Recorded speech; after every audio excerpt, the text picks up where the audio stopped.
ଭାରତ ଯୁଦ୍ଧ ନୁହେଁ ବିଶ୍ୱକୁ ବୁଦ୍ଧ ଦେଇଛି ଏଭଳି ମନ୍ତବ୍ୟ ଦେଇଛନ୍ତି ପ୍ରଧାନମନ୍ତ୍ରୀ ନରେନ୍ଦ୍ର ମୋଦି। ଆସନ୍ତୁ ଜାଣିବା ଏହାର ସର୍ବିଶେଷ ଖବର ବିଷୟରେ।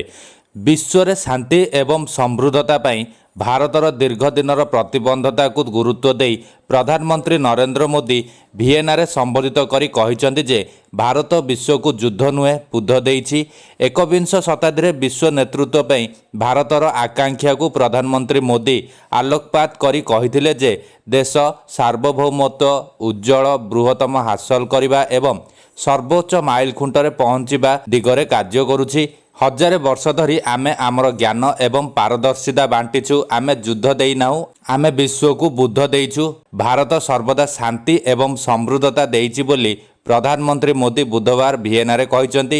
ପ୍ରଧାନମନ୍ତ୍ରୀ ତାଙ୍କର ଦୁଇ ଦେଶ ଗସ୍ତ ସମୟରେ ଅଷ୍ଟ୍ରିଆରେ ଏହି ମନ୍ତବ୍ୟ ଦେଇଛନ୍ତି। ଅଷ୍ଟ୍ରିଆ ପୂର୍ବରୁ ସେ ରୁଷ ଯାଇଥିଲେ। ମସ୍କୋରେ ସେ ରାଷ୍ଟ୍ରପତି ଭ୍ଲାଦିମିର ପୁଟିନଙ୍କ ସହ ଆଲୋଚନା ସମୟରେ ୟୁକ୍ରେନ ଯୁଦ୍ଧର ଶାନ୍ତିପୂର୍ଣ୍ଣ ସମାଧାନର ଗୁରୁତ୍ୱ ଉପରେ ଆଲୋକପାତ କରିଥିଲେ। 41 ବର୍ଷ ମଧ୍ୟରେ ପ୍ରଧାନମନ୍ତ୍ରୀ ମୋଦିଙ୍କ ଅଷ୍ଟ୍ରିଆ ଗସ୍ତ ପ୍ରଥମ ଥର ପାଇଁ ହୋଇଥିଲା। ସେ ଏହି ଗସ୍ତକୁ ଏକ ଅର୍ଥପୂର୍ଣ୍ଣ ବୋଲି କହିଥିଲେ। ଭାରତ ଏବଂ ଅଷ୍ଟ୍ରିଆ ସେମାନଙ୍କର ବନ୍ଧୁତ୍ୱର 75 ବର୍ଷ ପାଳନ କରୁଛନ୍ତି। ଭାରତ ଏବଂ ଅଷ୍ଟ୍ରିଆ ଭୌଗୋଳିକ ଦୃଷ୍ଟିରୁ ଦୁଇଟି ଭିନ୍ନ ପ୍ରାନ୍ତରେ ଅଛନ୍ତି, କିନ୍ତୁ ଆମର ଅନେକ ସମାନତା ଅଛି।